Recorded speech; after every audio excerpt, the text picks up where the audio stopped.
Now to those ongoing issues with Delta, the airline now under investigation by federal authorities over its handling of that technology glitch last week that has continued to lead to thousands of canceled flights. Delta has by far fared the worst among U.S. carriers, with most others getting back on track over the weekend. And late today, we heard from the U.S. Transportation Secretary promising to get to the bottom of the ongoing flight disruptions. Our Tom Vacar following it all for us. He's live now at SFO. And Tom, Delta just continues to catch up. We're now 5 days after that major tech outage. That's indeed true. In fact, they just released a statement a few minutes ago basically saying that things are coming together, that they're doing much better with fewer cancellations, fewer delays, and getting more baggage to people. Now, that's what they're saying, but I want you to take a look at something here. This is the baggage area at SFO for Delta. And I count between 400 and 500 bags here. You see people lined up coming to pick them up. Most of these are headed for or were destined for SFO, but obviously the planes and the people and the baggage didn't arrive together, and so you have this particular situation. Now, one of CrowdStrike's most high-profile casualties is Delta Airlines. It's the nation's second largest airline and one of the largest in the world. Since Friday's CrowdStrike security software debacle, Delta has already racked up well over 5,000 flight cancellations. By mid-afternoon Tuesday, 46% of Delta's flights nationwide had been delayed or out-and-out canceled, with many passengers still looking for flights since Friday.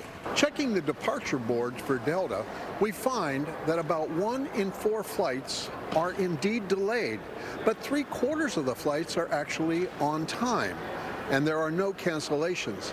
But for that 25% who are delayed, that's big continuing trouble. But it's been delayed once already. We're supposed to leave at 1. Now we're leaving 3:30-ish, but we had a connecting flight. We're not catching that one now, so that's kind of why we're in line here, trying to figure out how we're going to get home. Delta, a major user of CrowdStrike security software, now finds itself under federal investigation. Uncle Sam has a hawk's eye on how Delta is assisting affected passengers. We have received over 3,000 complaints specific to this situation and Delta, and the message is we are going to follow up. Maggie and Olivia Clark were long delayed twice from and to Salt Lake City. I'm super disappointed in Delta, and I hope that they'll do something to kind of help compensate people who are stuck. I mean, we've had it bad, but there's people who've had it way worse than us. It's hard that so many things are so reliant on big technology nowadays, and it can fail us, and I think that this is a pretty clear example of that. Temple University information systems expert Professor Subodha Kumar says Delta is a textbook example of over-reliance on a single security system for most of its critical functions.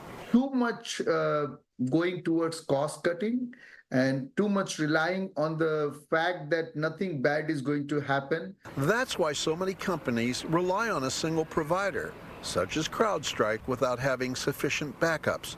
And it's usually installed all at once, not phased in, starting with simpler systems. And we see how it works and then move to the complex systems, like critical systems.